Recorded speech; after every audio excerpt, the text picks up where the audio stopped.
presenting a new exciting radio program featuring the thrilling adventures of an amazing and incredible personality. Faster than an airplane, more powerful than a locomotive, impervious to bullets. Up in the sky, look, it's a bird, it's a plane. It's a podcast.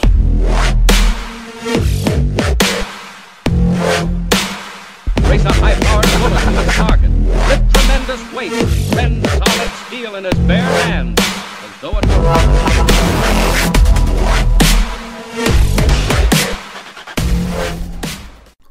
Good evening, everybody, and welcome back to another episode of It's a Podcast.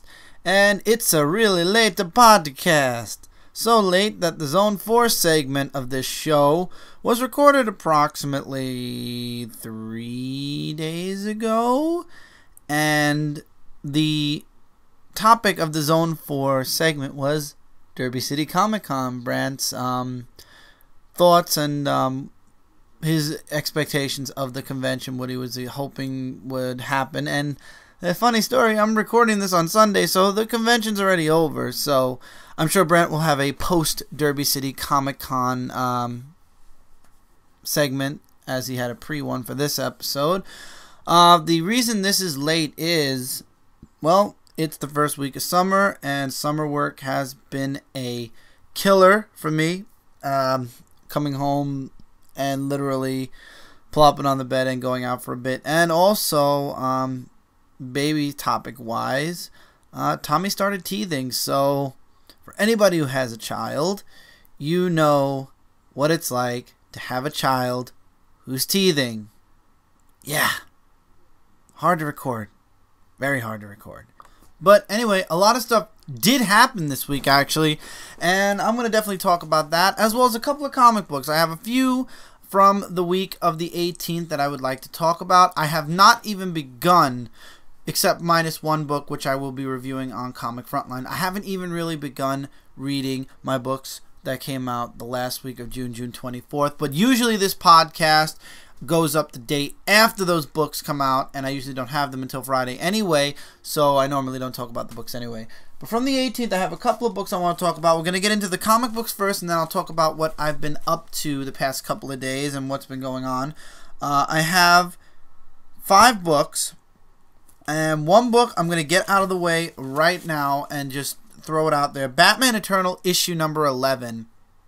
What the hell with the artwork? I mean, seriously, the series has been And first of all, by the way, guys, minus Original Sin, which I will get into, this week felt very weak to me. And when I say weak, I mean books felt average at best. Nothing that really went above average, save 2 books. And one book isn't even part of continuity. And remember, guys, this is all the big 2. I have read some indie books this week. Buffy was a really good read this week. I can recommend that. And I know Mike read a bunch of books, but that's going to be after, hopefully, right after this goes up. This is going to be a very short podcast this week, guys, just because it's been crazy. I do have some coming attractions for next week. But anyway, back to the comics. Batman Eternal issue 11, what happened is what I want to know. The good news is I did look at Batman Eternal issue 12, and the artwork went back to normal. But for this issue, what happened with the artwork? This artwork took me completely by surprise. If you looked at the cover, you're like, oh, okay, I see that the cover looks sort of like the artwork that's been going on in the book. Then you open the book, and you are hit with the most unexpected artwork in this entire series so far. And this is not to down talk or knock the actual artist of this book. It's just when you're used to seeing a certain art style and then you're hit with the art that's in this book, it's kind of like you took a humongous dramatic change in one issue, and then the really frustrating part is you go right back to the regular art, or the art that we're used to seeing in the very next issue. So basically this issue was the throwaway issue, and honestly, even the story, it's all about Batgirl, and we don't get any more progression with Gordon. We don't get any progression with anything going on. It's all about Batgirl and Red Hood, and it was so hard to read because of the artwork that I couldn't read it. I honestly could not read this issue, and it's disappointing because I think that there was something here. I mean, we had Alfred with his daughter. We had Clue Master. We had a little bit of spoiler. We have Batgirl looking into about her father. I mean, it's just a shame. And then the last page is Batman and Catwoman. It's a shame that, you know, I don't know. Issue 11, do I feel like there was any progression? If you're a completionist, grab it. If you are not a completionist, either buy it and throw it, and, you know, if you want to have all 52 issues of Batman Eternal, or just skip it. I mean, honestly, just skip it. I mean, I'm sure you won't. It'll catch you up in the next issue.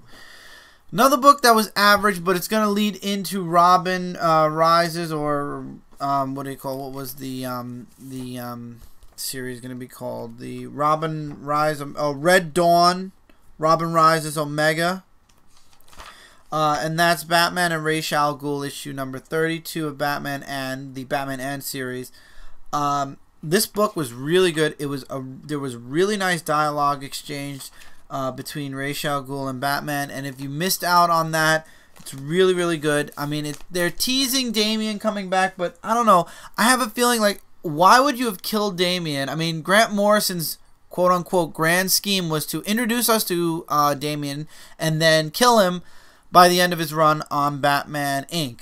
So the point of killing Damian and now the talk about bringing him back, I would never want to be one of Batman's Robins, because it seems every Robin, including Dick now, has died and come back. Oh, I'm sorry. No, Tim has never died. His father was killed, but Tim never died. So Tim, watch out, because you're possibly next on the list. But every other Robin has passed away at some point and then was brought back. I will say this, though. Jason Todd made it look cool before every other Robin decided to follow after him. Anyway, all in all, the race to save his son has been a really good read. I'm going to read the Red Dawn through with the Batman and series. Batman and is going back to Batman and Robin. So either Damian's coming back, or they're gonna throw somebody in there, or maybe the series is gonna end. I don't know, but to be quite honest, I'm interested enough to see where this is going. Unlike with Detective Comics, where I kind of feel like it's kind of I don't know, it's an okay read, but Batman and has me a little bit interested because I want to see the whole Bruce trying to get his son back, but at the same time not really getting his son back. He just wants him to rest. He even says it in this issue. He just wants his son Damian to rest. You know, he's done his part. He's not looking to bring him back like he was originally when Robin first died.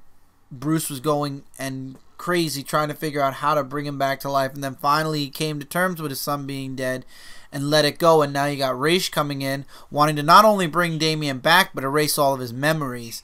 So I like the dynamics here, and I like that Bruce finally accepted his son's death, and now he's just wanting his son to rest in peace.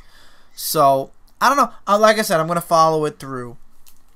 Another good book, now we're in Marvel, by the way, is Empire of the Dead. Act 1 ended with issue 5, and issue 5 not only ended the first act, but it set up amazing stuff in the last couple of pages for Act 2.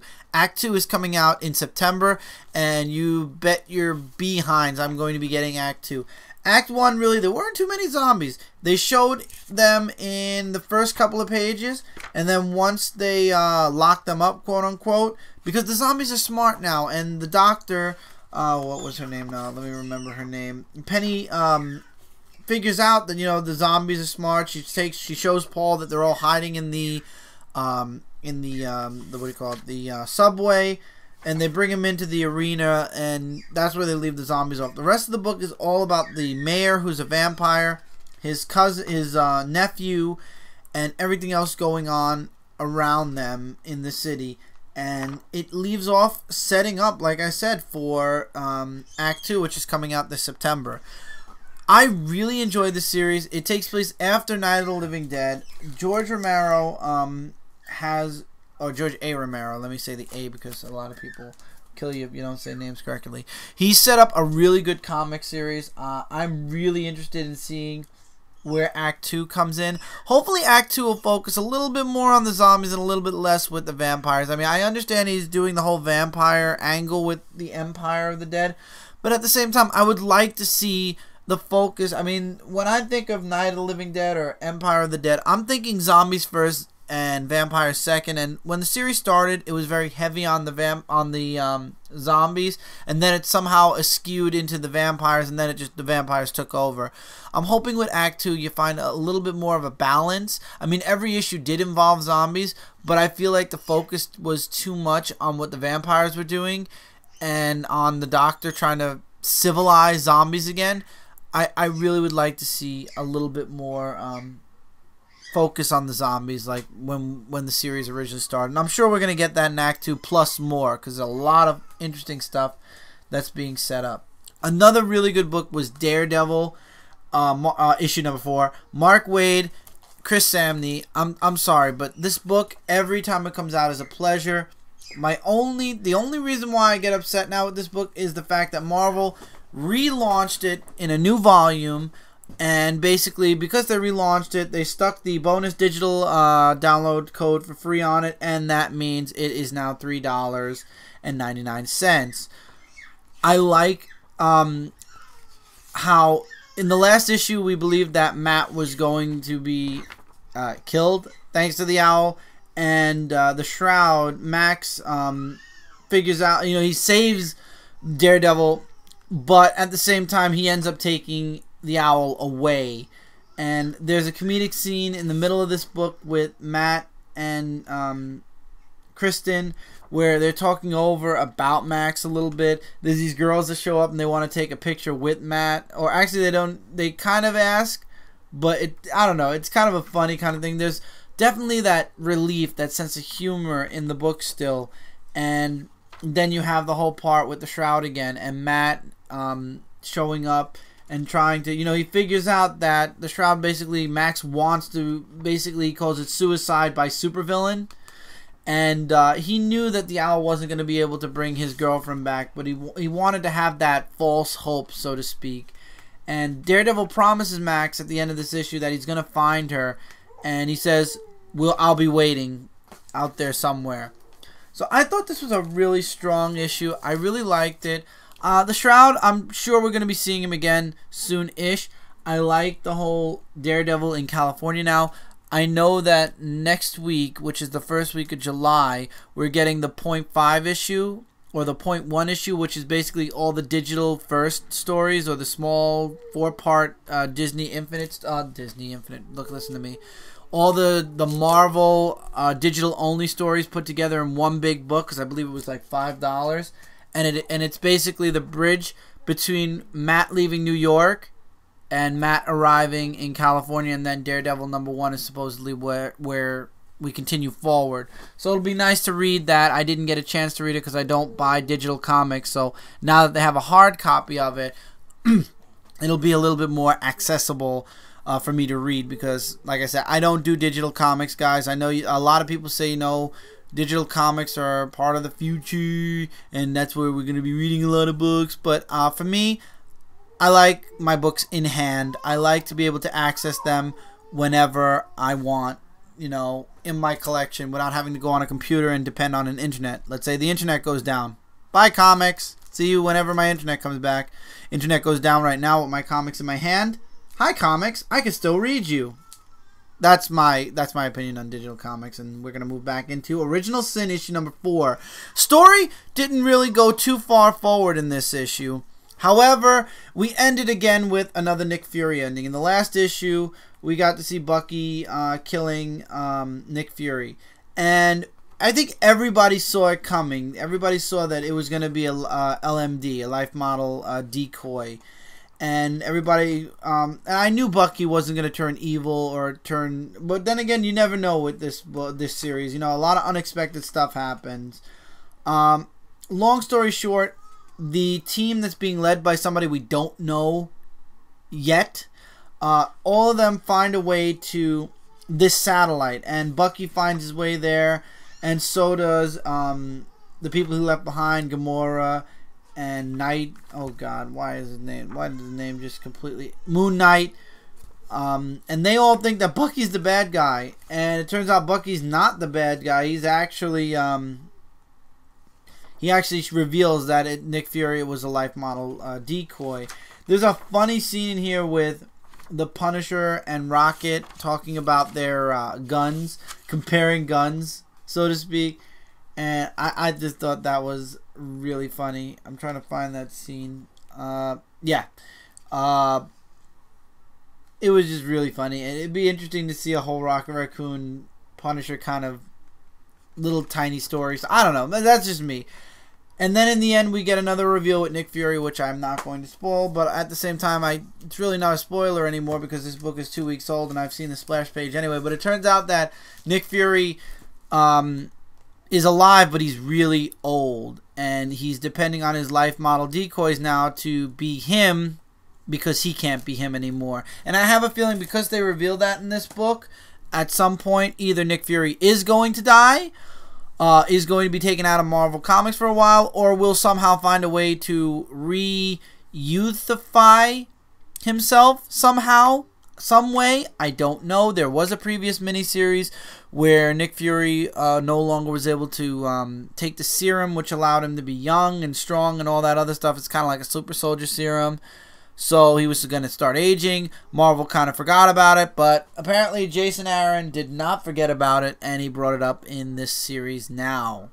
I only say this because I know this because we talked about this on the live show this past Tuesday. If you're interested, check it out on comicfrontline.com or youtube.com/comicfrontline. Actually, that's where the live show is, but I'm sure it's also on the .com by now. Anyway, that is all the comic talk I have prepared for you guys this week.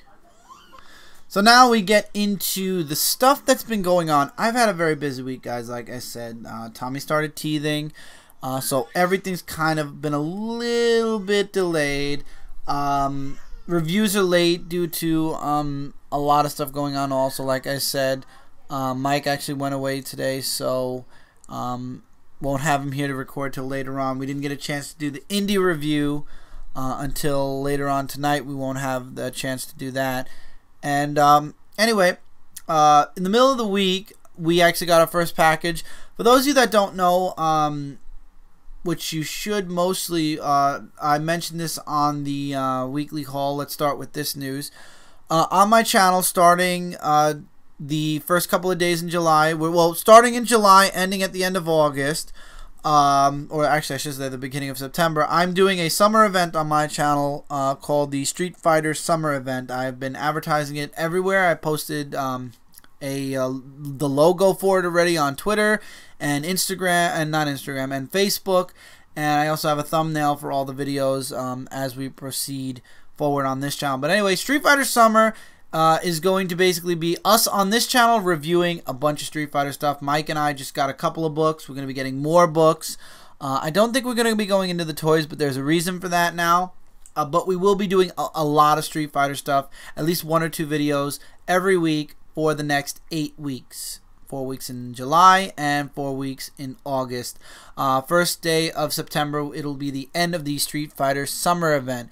However, we are working on something else for August, which will involve the Teenage Mutant Ninja Turtles. I'll get into that in a minute. So Street Fighter Summer, next episode, It's a Podcast episode, I'm going to be talking about what got me into Street Fighter, why I decided, I'll tell you guys why I decided to do it in this episode, but I'm going to be giving you guys a little bit of a background about me and Street Fighter, my opinions on the books and everything like that, like a briefie and a kind of intro to the Street Fighter Summer Event. There will be an actual intro video or a beginning video that I'll be doing on my YouTube channel, which I'll be introducing the Street Fighter Summer Event officially. But for the first week of the Street Fighter Summer Event, It's a Podcast, I will be focusing on Street Fighter. Maybe I'll have some guests on, and they'll be talking about their introduction to Street Fighter and their stuff like that there with Street Fighter. But in August now, and that's all I'm going to talk about Street Fighter here. Next week, like I said, I'll be doing a whole long talk about Street Fighter on the episode. So prepare for it next episode number 11. This is the 10th episode, by the way, which is awesome. 10 episodes, 10 weeks in a row.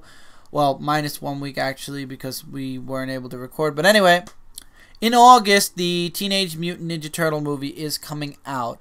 Mike and I are talking over either throwing a Teenage Mutant Ninja Turtle Appreciation Week on this channel or maybe on Comic Frontline or somewhere. But we have a bunch of stuff that I'll talk about in a bit that we found today. And there's a bunch of Turtle stuff that we could review in general. Most likely we're going to work it into Comic Frontline, but again, Comic Frontline isn't just Mike and I, so we will be talking to the others. But if we can't, if it won't fit in, we'll do it on this channel, so it'll kind of coincide with the Street Fighter summer event. We'll still be doing the Street Fighter summer event, but for 1 week we will be doing Teenage Mutant Ninja Turtles as well, so it'll be a double up, but we can handle it. I mean, I'm sure you guys know we love doing our videos and stuff.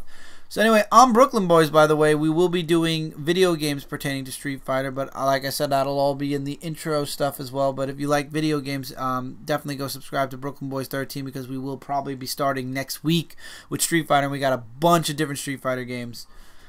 So with the Turtle Appreciation Week, we found a bunch of stuff. I found out through a couple of people that recently, in the past week or so, maybe a week earlier, maybe 2 weeks ago, the Teenage Mutant Ninja Turtle figures from the movie, which is coming out in August, the toy lines were leaked, and a few toys came out early, and a bunch of people were selling stuff on eBay.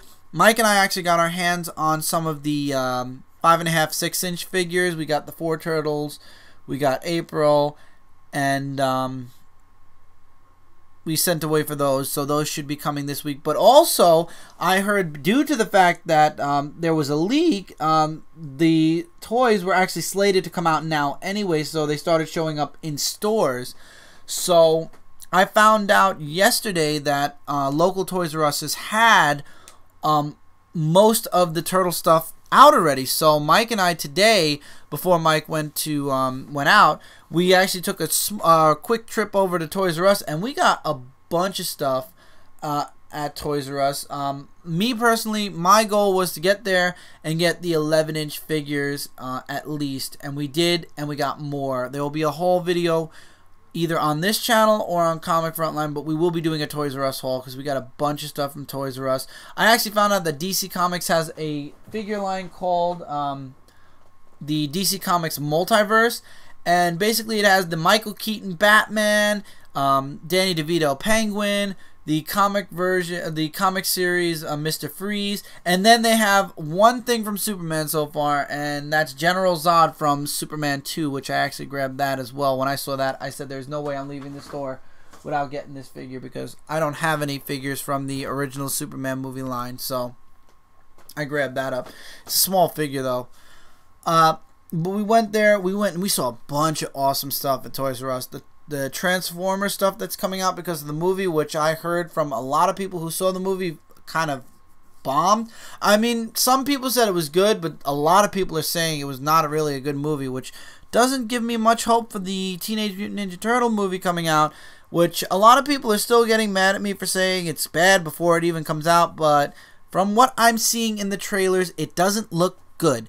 If I am wrong, I promise everyone, I will be the first one to say I was wrong. I promise I will force myself to watch the movie if I have to, so that I could tell you guys whether I was right or wrong. Will I watch it in the theaters or will I wait for it to come out on DVD? I can't tell you. Most likely I'll be waiting for it to come out on DVD so I can buy the DVD and own it.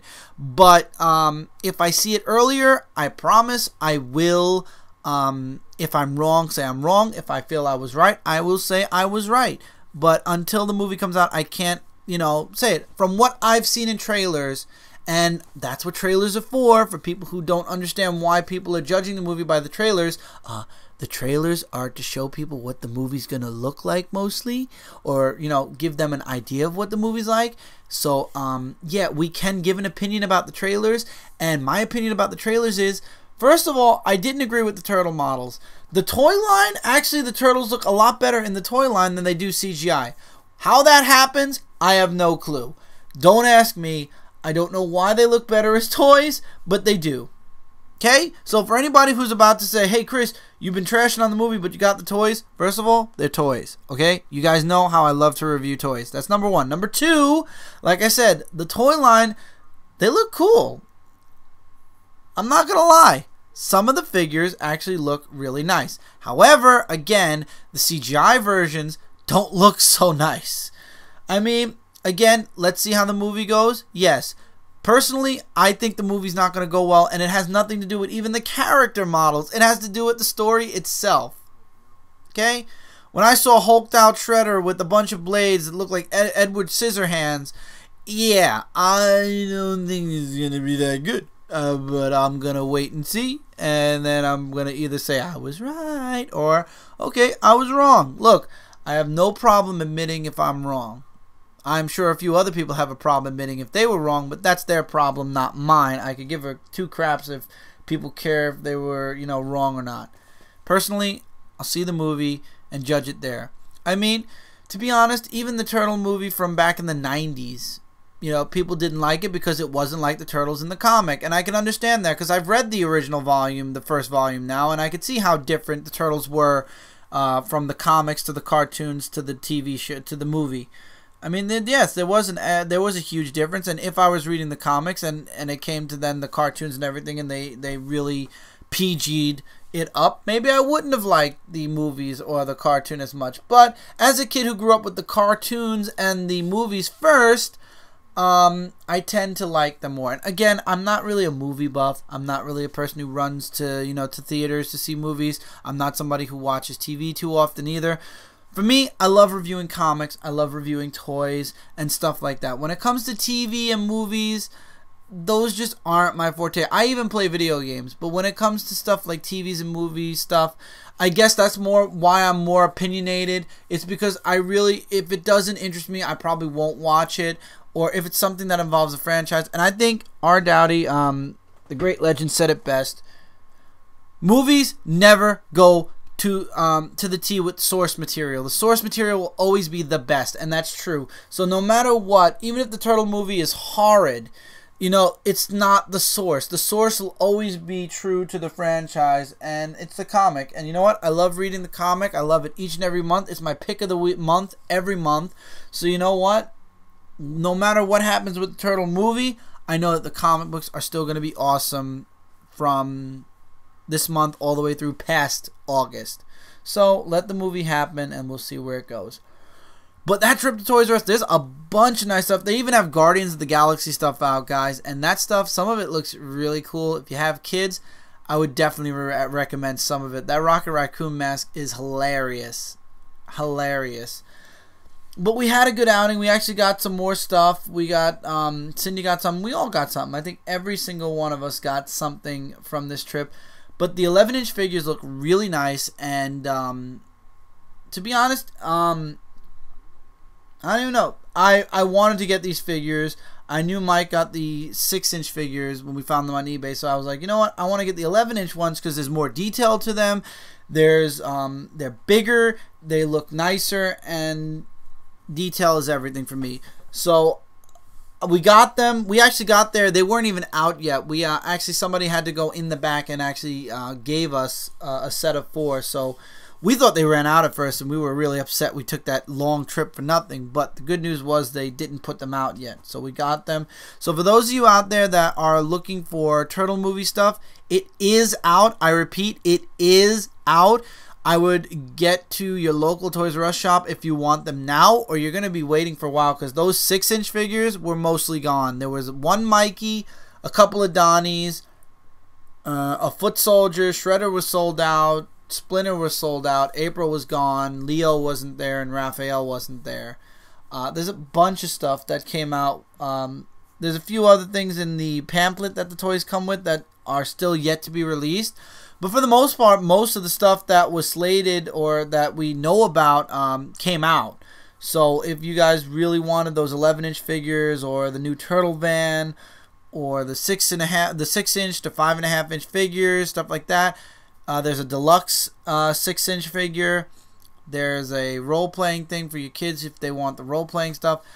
I would definitely check out Toys R Us as soon as you can. They're having hot deals on them right now. Anyway, the 11-inch figures are $22.99 on eBay. Okay, on eBay they're asking for $150 for the 4 turtles. Mike and I paid under $150, got the figures and more. So definitely don't go to eBay for your turtle movie purchases. Go to your Toys R Us store. We got lucky with the 6-inch figures. We actually paid $1 more than what Toys R Us was asking for them, so that's not a bad thing. So we can live with that, but don't pay ridiculous prices for these toys. They are available now. They're not leaked anymore. Every store is supposed to be putting them out. Walmart's are putting them out. Targets, I heard, are putting them out. Toys R Us definitely have them out. Don't waste your money on eBay thinking that they're not out there. They are out there. They look really nice, and if you want to not only support the movie but support the Turtles in general, I would definitely say go check them out at least. I really like the toy line. We'll see how it looks in the movie, but the figures look really nice. I will say that. There's a few things with the 6-inch figures, the lack of detail and stuff, but once again, we'll save that for when we review the figures. But it's good to see the Turtles very popular right now. Nickelodeon's done an amazing job, first of all, with the TV series being very popular, and now with the movie. I would feel less apprehensive if Michael Bay was not on the movie, but because he is on the movie, and Transformers 4 kind of went. So yeah, I would feel a lot better if Michael Bay wasn't on this movie at this time. But again, he's the producer.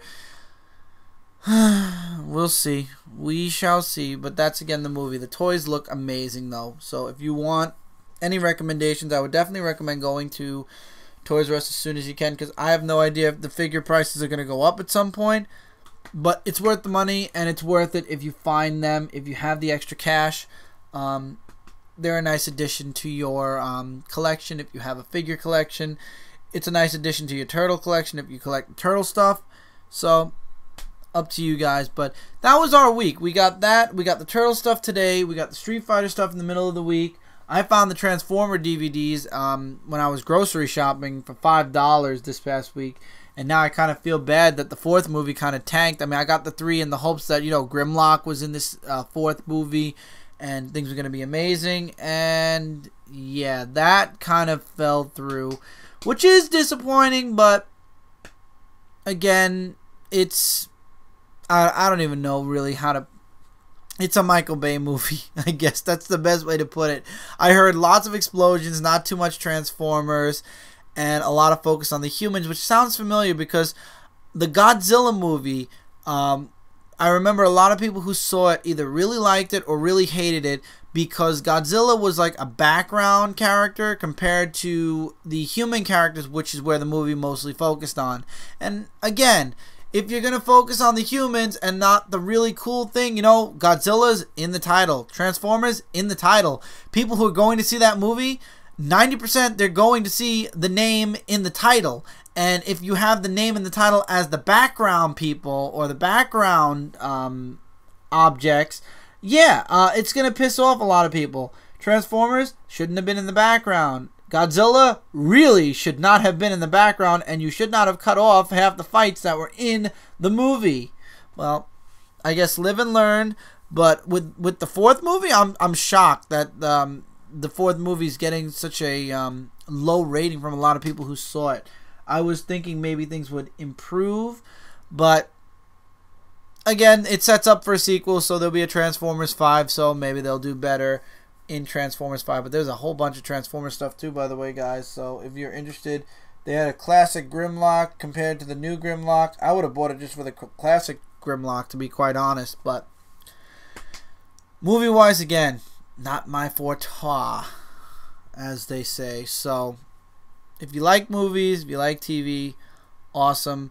I'm lucky if I get a chance to watch one thing on TV, and I know I will be watching The Flash come September. I did not have a chance to watch the leaked first episode yet, but if it's still out there, I probably will. If not, I'll just wait till September and watch it myself on TV. I think that'll be like the only thing. That'll be the first thing in a couple of years that I've actually watched on TV. Movie-wise, I've got a bunch of stuff that I'm going to be watching at some point. But, yeah, we'll see where it goes. But like I said, the toy line looks amazing. That's what matters to me. Is it the classic Turtles that I grew up with and love? No. However, they look okay. So before I ramble on any further, I'm going to actually switch it off now to my good buddy Brant, who's going to be talking about his pre-Derby City Comic Con thoughts. And then we're going to come back and I'm going to be doing the rundown, so to speak. And then we'll wrap up the show.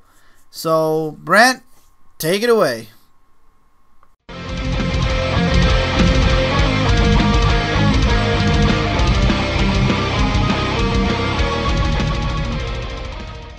And welcome back to Zone 4, or the Zone 4 segment for It's a Bird, It's a Plane, It's a Podcast. I am Brant Fowler, your host, and this week it's just me, all by myself, all by my lonesome. Oh, I'm so lonely. No, I'm just joking. For this week's Zone 4 segment on It's a Podcast, I'm going to talk a little bit about Derby City Comic Con. Derby City Comic Con takes place this weekend, June 28th and 29th in Louisville, Kentucky. It's at the Kentucky International Convention Center in Louisville, and it's a 2-day show. It's run by Comic Related's Chuck Moore, and it's in its 4th or 5th year, maybe? I don't remember. Let's see. I'm trying to see if I can find when it debuted. Chuck's had it, I think this might be his 3rd year with it. But I think it was around at least a couple of years before that. So, anyway, it's been around for a few years now, and it's grown and grown and grown. It used to be a 1-day show. It's grown to a 2-day show now. Tons of great guests are going to be at the show. Mark Waid is one of the featured creators that's going to be there. I'm a big fan of Mark Waid. If you've listened to Zone 4, you know that. Daredevil, Irredeemable, Kingdom Come. He did Fantastic Four. He did CrossGen's Ruse. I'm blanking on other stuff. Green Hornet, he's doing right now. But he's a fantastic creator. I love his writing, so he's going to be there. Robert Venditti, who is currently writing Green Lantern, is going to be there as well as a featured guest. And he does X-O Man of War for Valiant, and he did The Surrogates, which became a movie. Tony Moore, the original artist on The Walking Dead, does stuff like Venom, Fear Agent, Deadpool, stuff like that as well. Another major creator. We got Craig Boldman from Archie Comics is going to be there. Laura Innes, who does The Dreamer, she's a CR friend. Dirk Manning, another CR friend, is going to be there. Mike Norton and Tim Seeley of Revival fame, and Hack Slash for Tim Seeley, Battle Pug for Mike Norton. They're going to be there. All kinds of great guests on hand. All kinds of the comic related family are going to be there. Eric Adams, Chad Stroll, Eric Radcliffe. Trying to think of who else. Ringtail Cafe, Dustin Carson, Chris Charlton of Assailant Comics, he's going to be there, and of course yours truly, Brant Fowler. So it's going to be a blast. It's going to be a lot of fun. I'm going to get to see a lot of old friends for a couple of days, hang out. I think there's like a pre-party at with a steampunk thing, and then there's a concert Saturday night. And who knows what else is going to go on in between. There's panels, there's all kinds of things. For me, I'm going to be sitting beside Eric Radcliffe. So, we both do New Comic Day. So that's going to be fun, sitting there with him. And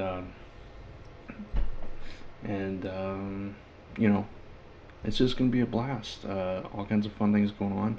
From what I hear, ticket sales are really going up. So that it should be a great turnout.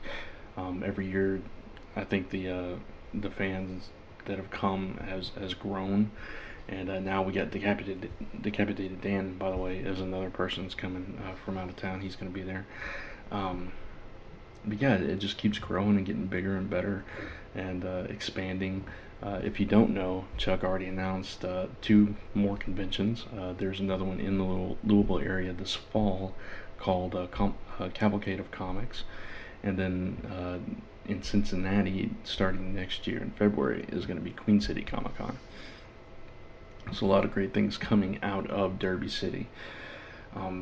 As far as I go for Derby City this year, I didn't get a chance to get as much done as I would have liked to have done. I wanted to have a new banner, wanted to have some new product, get one of these Kickstarter going already, but unfortunately it's been a little bit slower process getting all that done.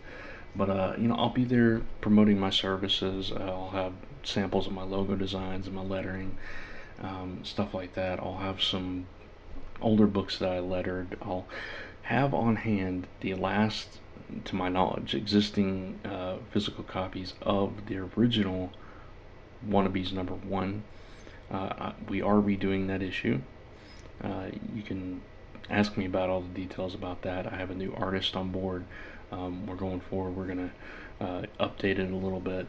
But these are the last copies I'll have, and I'll probably discount them a little bit. So, if you want to get a copy of the original, you need to come see me at Derby City Comic Con.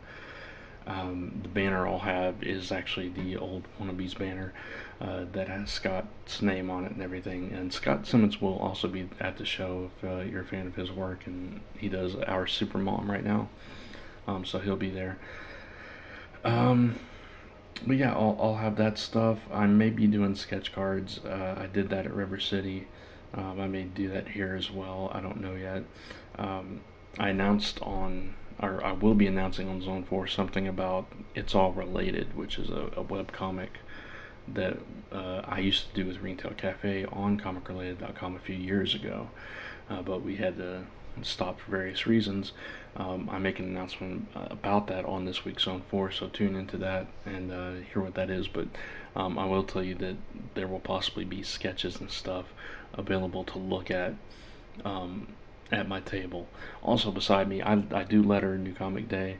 Eric is going to be right beside me. We're both going to have copies of New Comic Day Volume 1, which it's basically the first year's strips plus extras that were exclusive to the print edition, and commentary in the gutters. So basically annotations. So it's a really great book. If you're a fan of the strip, you might want to check that out. And you never know what's going to happen. It's just going to be a fun show, and I'm looking forward to it and seeing everybody. And if you're Zone 4 fans, I'll probably have something up on the table, Zone 4, maybe just like the logo or something. But if you're a Zone 4 fan, come by and say hi. I'd love to meet you. And if you're a listener of the show, definitely I've not met many fans in person of the show except for people I already knew. So it'd be cool. But anyway, that's really all there is about it. For next week's Zone 4 segment on It's a Podcast, I'll probably do like a quick recap of the show, or maybe a mini review of it or whatever, because I'm sure we'll also talk about it on the main show. But I'll definitely talk about the experience and everything. But this is just kind of a preview of what's going on.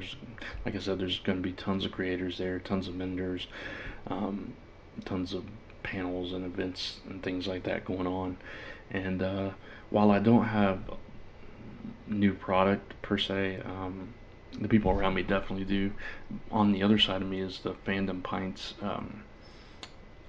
girls where I got my Spider-Man glass. If you saw my video, they do etched glassings, and yes, glassings, that made sense.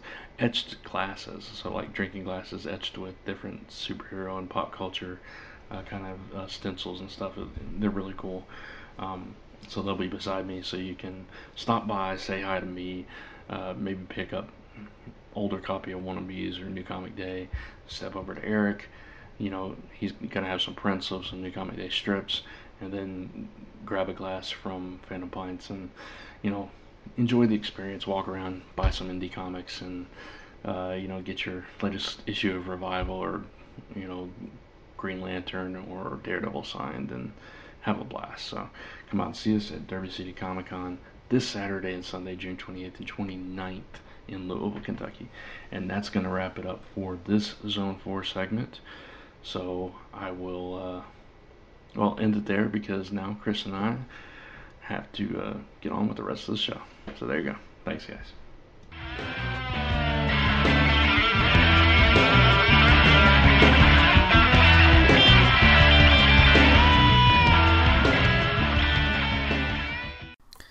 And we are back now with the rundown, the final part of the show. And because this is a very late episode, Mike's here with me this time to do the rundown. Yep. Hey, guys. So, as Brant is enjoying Derby City Comic Con, Mike's going to sit here and help me with some comic books. So, next week is the first week of July, and there's a bunch of new books coming and a lot to look forward to. So, let's not waste any time.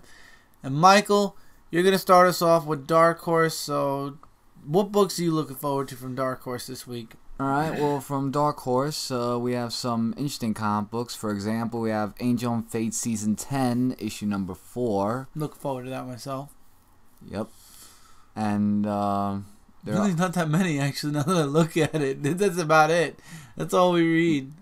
Yeah, because I'm looking at it right now, and that's all I see for this one. Wow. You want to read off the rest of the books? Yes. For the rest of the books, we have a 1 for $1 Avatar of the Last Airbender Rift number 1. Mm-hmm. The Michael Owen Omings of Victories, Volume 2, issue number 13.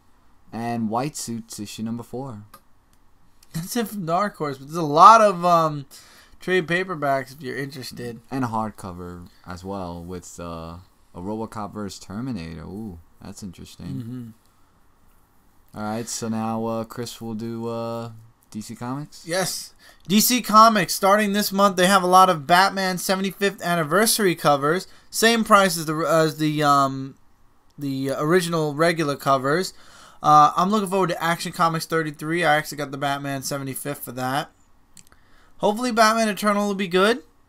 I am officially dropping Batman Superman because, well, it's back to Jay Lee. You mean issue number 12? Yes, issue number 12. Oh, you just said Batman Superman. You didn't say the issue yeah. number. Earth 225 I'm definitely looking forward to. I got the regular cover for that, though. Green Lantern 33 has been going pretty strong. I got the Batman cover for that. There was a Green Arrow comic book. Well, that's yours when we get to you. Oh, I thought you were... Okay. Yeah. Superman Unchained, finally, after Lord knows how long. It's about time. And I think that's it for me. So what about you, Mike? Yes, like I said before, there's a Green Arrow issue number 33. Looking forward to reading that. As well as Phantom Stranger issue number 21. There's also from DC Vertigo of Hinterkind issue number 9, which has been pretty okay. Wouldn't say anything else really. That's it? Yep. Alright, so the rest of the books that come out this week from DC are Aquaman and the Others, issue number 4. Batman 66 meets Green Hornet number 2. Batman Superman number 12, like I said. Batwing 33. Earth 2 number 25. Oh, I said that. What am I talking about? Yeah, you did. Let's see, that's a 4th printing. Justice League 3000 number 8. New 52 Futures End number 9, which hopefully will be better. It has Superman on the cover. For the Kids, Scooby-Doo Team Up number 5. Swamp Thing 33. Tiny Titans Return to the Treehouse number 2. And from Vertigo, we have Fairest issue number 27. Which now leads you, Michael, into Dynamite, which I don't think you're going to find anything from them, but... Let me see. Anything from Dynamite? Well, there is a Shadow Midnight Moscow number 2, and I actually liked the first issue of that. I think that's where he retired in the first issue. I'm not sure. I can't remember, but something like that. And pretty much that's all I read. So... That's it for me too, except Vampirella number 2. Yeah. So so the other books that come out this week are Black Bat number 12, Chaos number 3, with some covers. A lot of covers. Yeah. Dr. Spectre, Master of the Occult, number 2. Jim Butcher's Dresden Files, Warcry, number 2.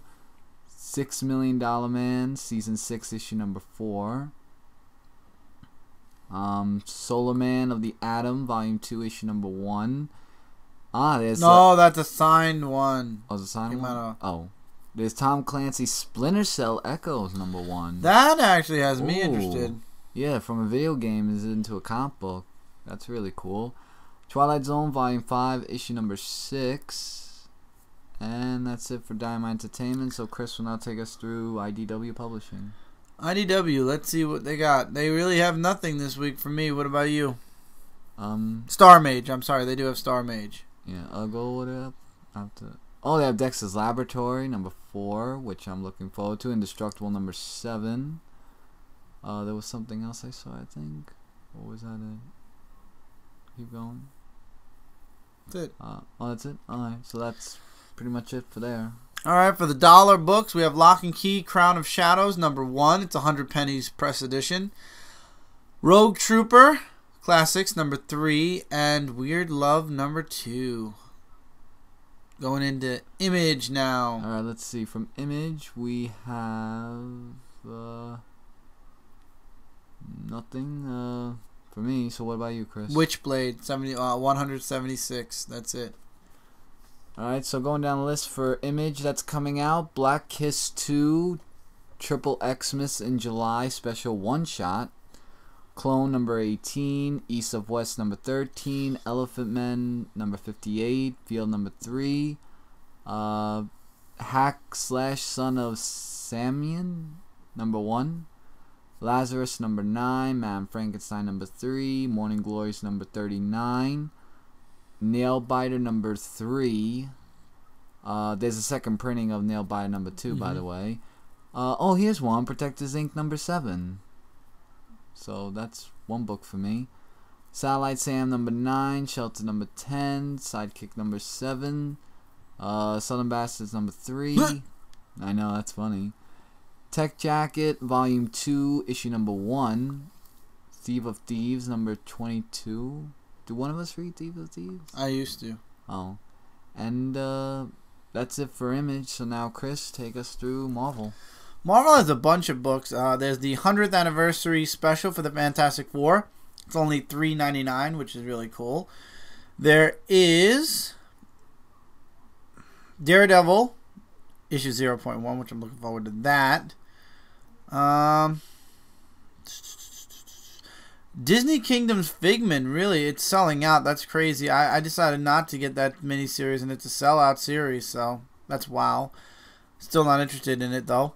Guardians of the Galaxy Most Wanted number 1, as well as Legendary Star-Lord number 1, as well as Rocket Raccoon number 1.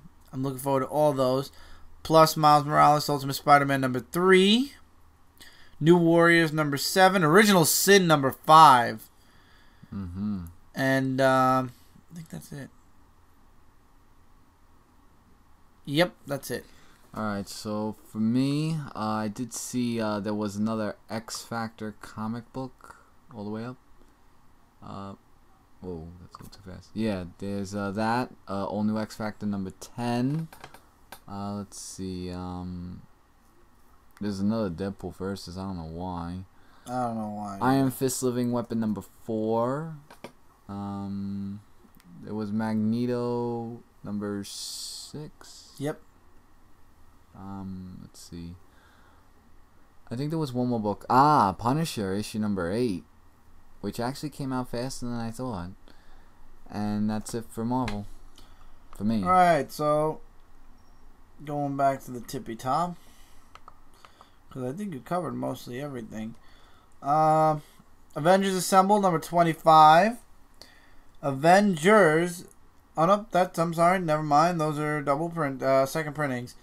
Black Widow number 8. Captain America 22. Deadpool versus X-Force. Go figure.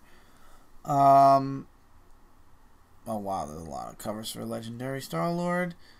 Miracle Man number 8. Moon Knight number 5. Did that. Rocket Raccoon with his millions of books. There's a lot of CGCs. And Thor, God of Thunder, issue number 24. So now all that's left actually is the indie side. Okay. So, you want me to do that? I start, I believe, with the indies. Alright, well, you go ahead. Well, I'm going to save that one for you. Okay. And I'm going to go straight to, I believe...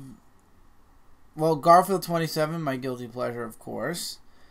Let's see, what do we got? Grim Fairy Tales presents Oz Age of Darkness one-shot. I'm looking forward to that. No Valiant books this coming week for the Armor Wars. Wow, there's only one book from Zenoscope too, and that's the Oz Age of Darkness one-shot. With some nice covers, I would have to admit. Indeed. So what about you, Mike? Alright, let's see. For me, I would say Sonic Universe issue number 65, which has been going pretty well. There was also the other book that I just saw. Well, the Grim Fairy Tales one is definitely one of my books I'm looking forward to reading. That's as all well. that's coming out. So yeah, I guess that's it. All. Yeah, I'm just trying to think, but that's it. So guys, that's it for the rundown, and that's it for this podcast. Apologies that this podcast is honestly under an hour even, but like I said, this podcast is really late, and I really wanted to get it out there. I didn't want to miss another week, especially so soon. Look forward to a haul video somewhere with all the stuff we got from Toys R Us. And look forward to a bunch of reviews. Look forward to Street Fighter Summer Event. It begins this week. Coming week. And it won't end until the end of August. Look forward to some type of a celebratory Turtles week, either from this channel or on Frontline or both. And really, yeah, that's about it. I'm still working on that story for Frontline Fiction. Hopefully that'll be up soon for you guys to enjoy.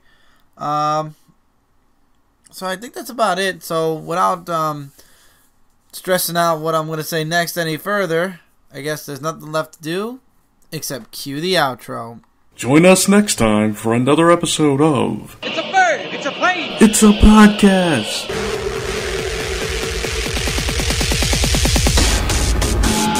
Up in the sky, look! Up in the sky, look! This has been a Ventura production.